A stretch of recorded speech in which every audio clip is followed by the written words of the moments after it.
L'autre dossier qui fait beaucoup réagir en ce moment, c'est le discours qu'a prononcé tout à l'heure le PDG d'Air Canada à la Chambre de commerce de Montréal. Transportons-nous là, quelques instants au Palais des Congrès de Montréal. Voyez. Merci, Michel, pour cette introduction. Bonjour à tous.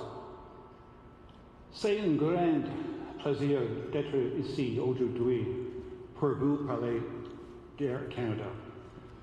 Merci beaucoup à la Chambre pour cette invitation.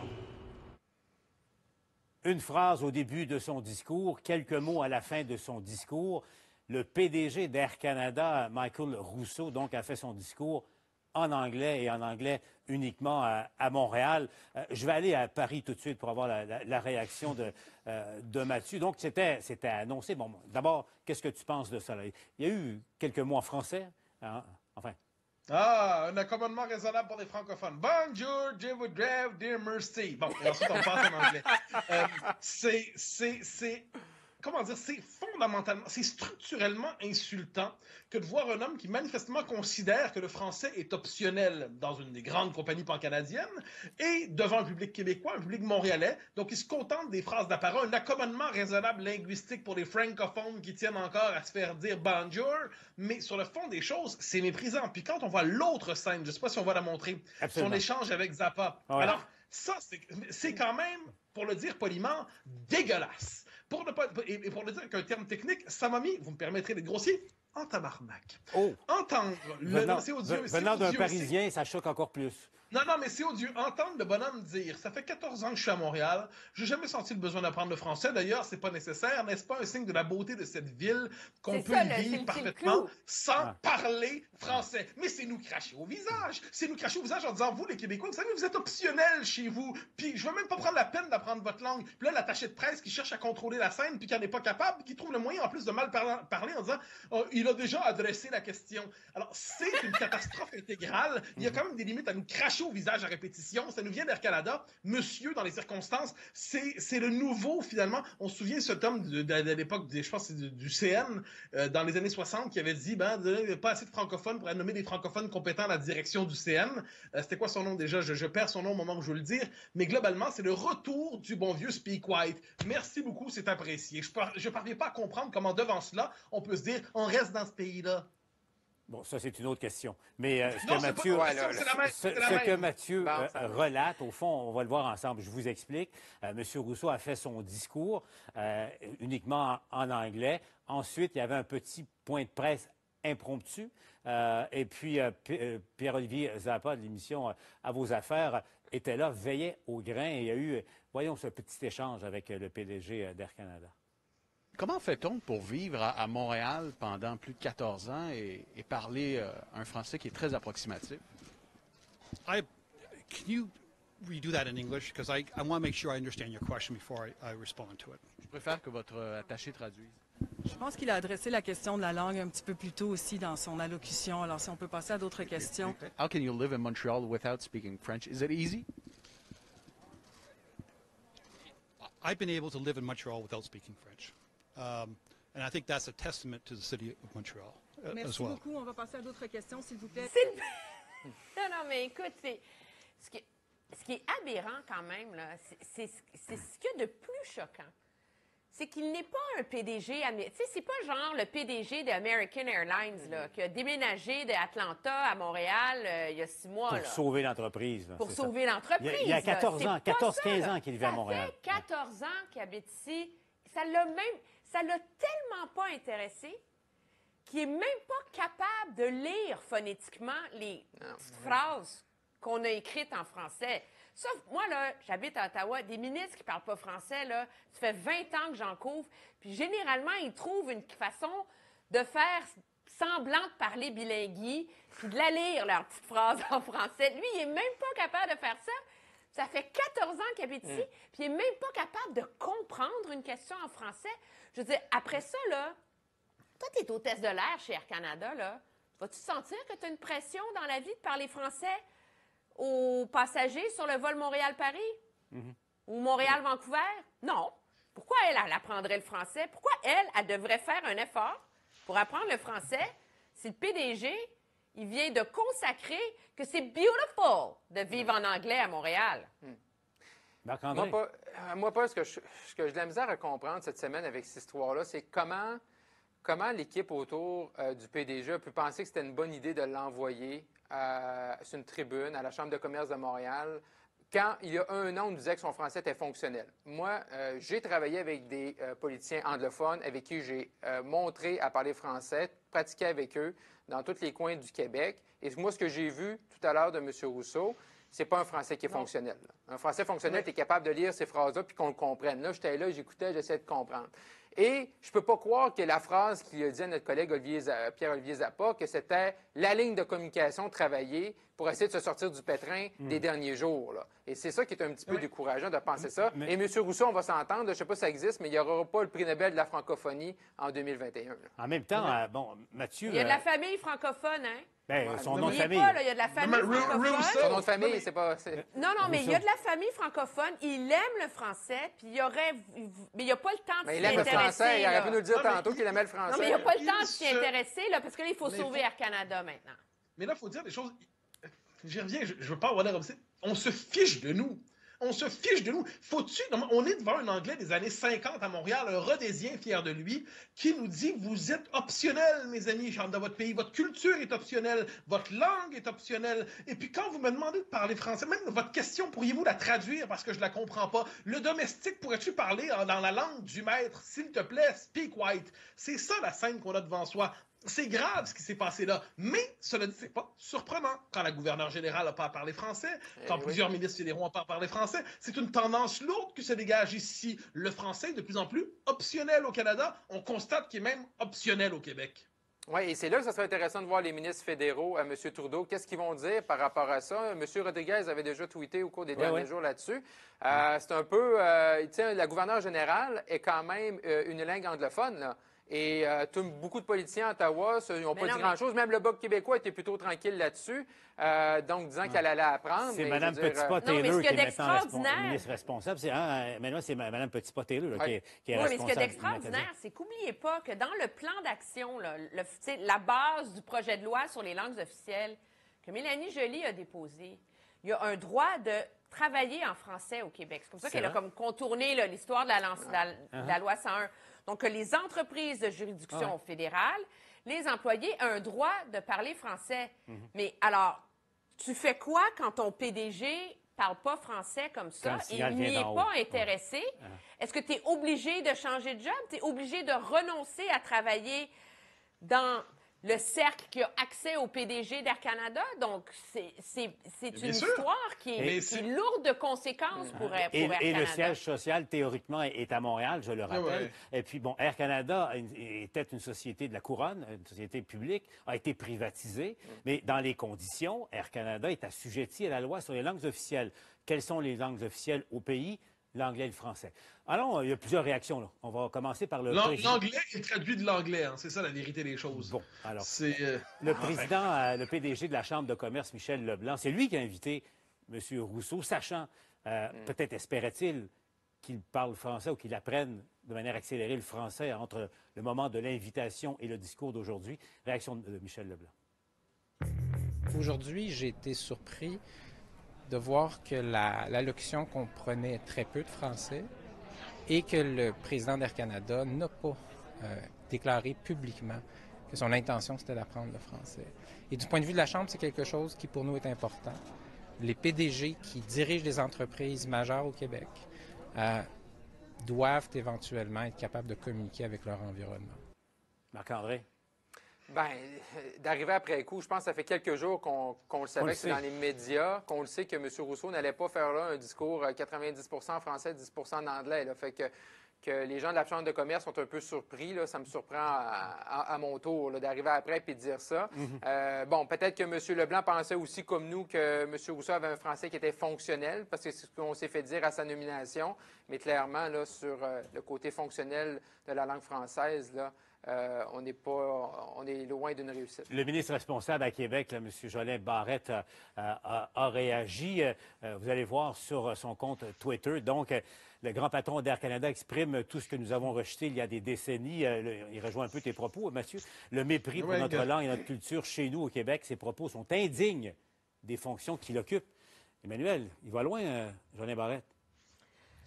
Oui, mais je pense qu'il se fait le reflet de l'indignation de la majorité, si ce n'est la totalité des gens qui nous écoutent. Je veux dire, il faut le répéter, c'est une entreprise qui est assujettie à la loi sur les langues officielles.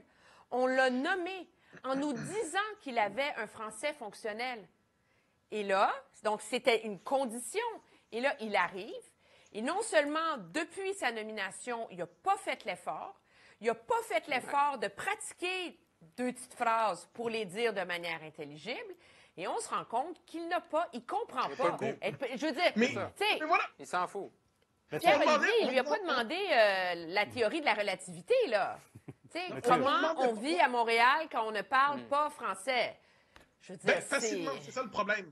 C'est ça le problème, parce qu'il ne ment pas. On peut parfaitement vivre en anglais seulement à Montréal sans parler français. On peut parfaitement se ficher des francophones à Montréal. C'est ça la réalité. Et moi, c'est pour ça que là-dessus, puis on me dira que je ne pense pas être hors sujet. On me dira je pense pas.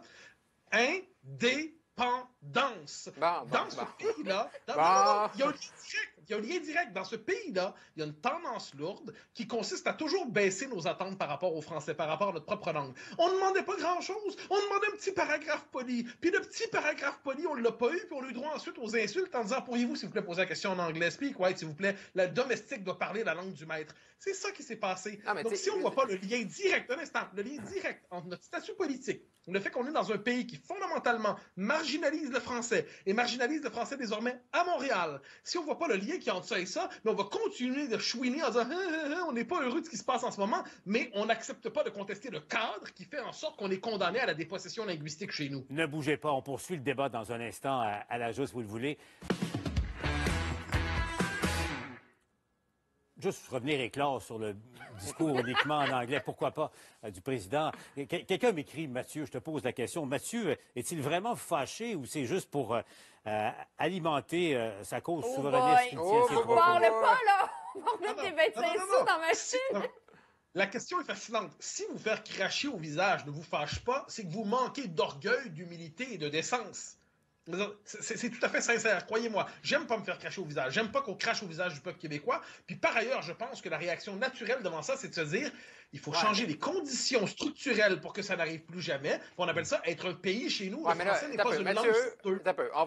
OK. Je veux dire, on s'entend tous ici, là, après-midi, que ses propos sont inacceptables, son français n'est pas fonctionnel, puis vive à Québec, vive à Montréal, puis juste en anglais, puis il promet pas d'améliorer son français, ce qu'on nous avait dit auparavant. Mais là, de commencer à dire qu'on va faire un 3e référendum à cause du PDG d'Air Canada, là, souhaite-tu ça dans la rue, là? T'as peu, là. Je veux dire, on est tous offusqués, là, mais on va s'attendre 2 secondes d'écart, là. Marc-André, time out.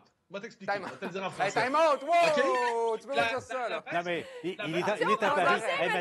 Mathieu, en français, on dit un temps d'arrêt. À Paris, c'est un autre, mais au Québec, c'est temps d'arrêt. Je voulais que l'ancien conseiller d'Andrew Scheer me comprenne.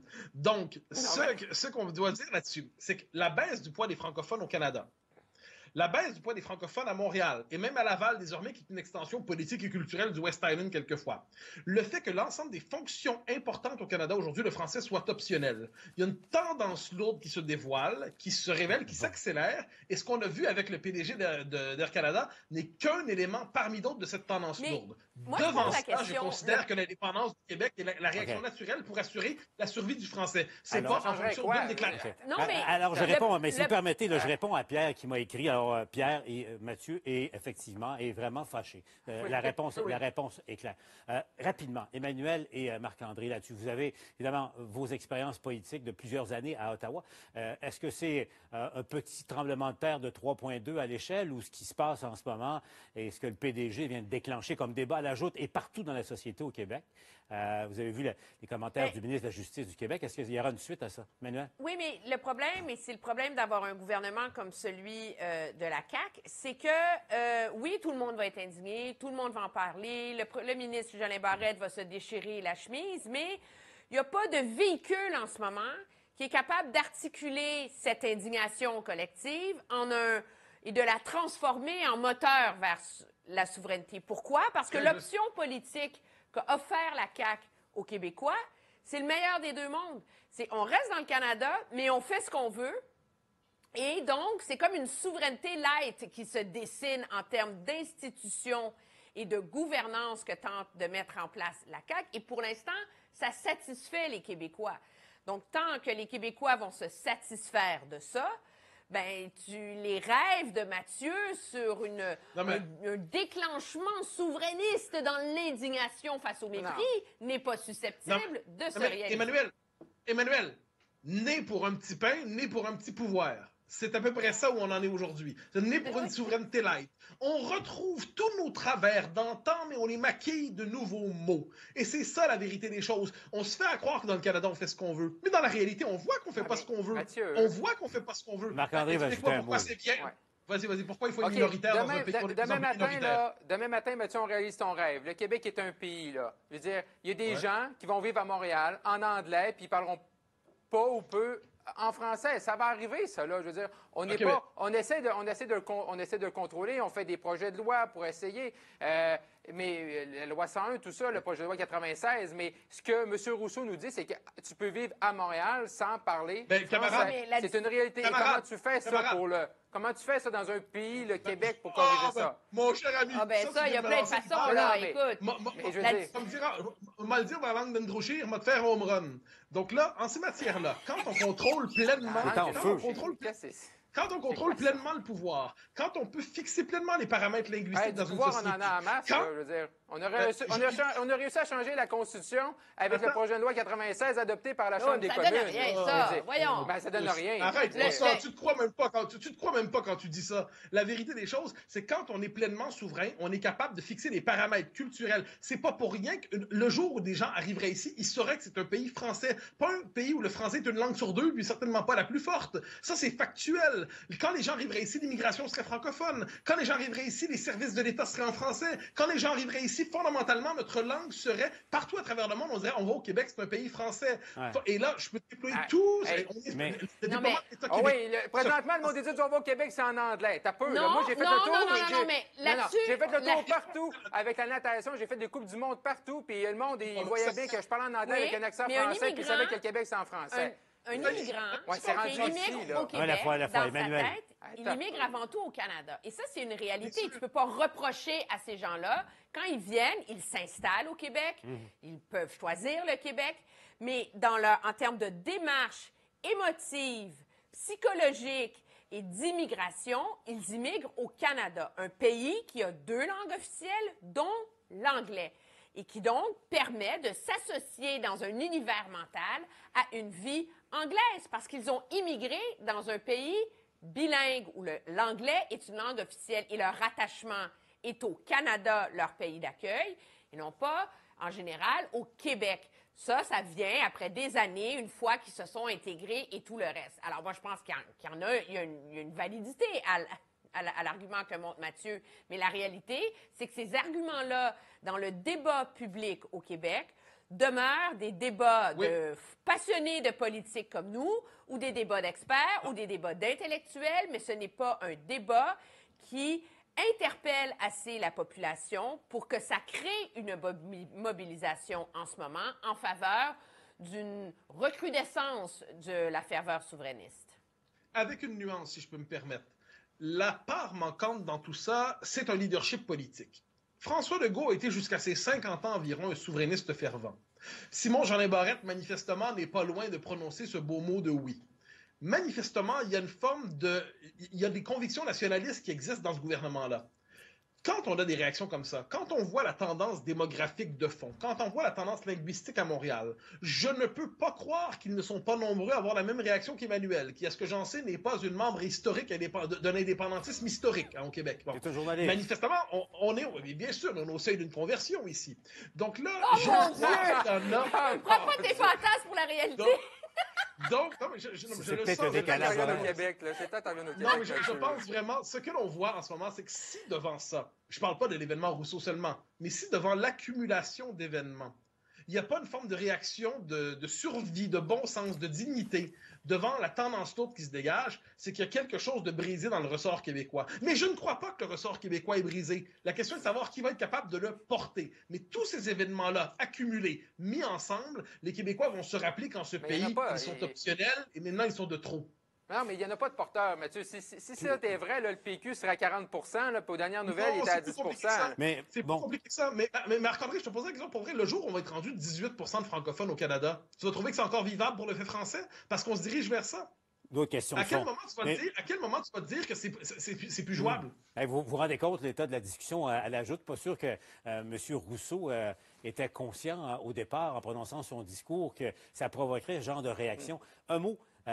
Il vient de faire, au fond, mal à l'image d'Air Canada. Alors, je présente ça comme ça, qui est une entreprise qui a des actionnaires et tout ça. Donc, un devoir, Marc-André, d'un PDG, c'est justement de ne pas nuire à sa compagnie. Et là, il y a le contexte politique là, dont on vient de parler en long et en large ici. Quelles sont les suites de ça pour M. Rousseau? Moi, ce que je comprends pas, mais tu as raison, Paul, puis moi, ce que je comprends pas, c'est comment, comme Air Canada comme entreprise, on va mettre la séparation puis le référendum de côté 2 minutes. Là. Je veux dire, moi, ce que je comprends pas, c'est comment une entreprise, on a pu le placer dans cette situation-là et tout ce qui s'ensuit, puis de mal gérer ça. C'est sûr, ça a des répercussions pour l'entreprise qui est qui est assujetti là, à la loi des langues officielles. C'est sûr, c'est un problème. Et là, tu as le gouvernement fédéral qui est un peu mal placé parce que l'été dernier, ils ont nommé une gouverneure générale unilingue anglophone. Fait qu'ils ne peuvent pas trop donner de leçons aux gens d'Air Canada. Là. Dans un instant, on va continuer le débat dans un instant parce que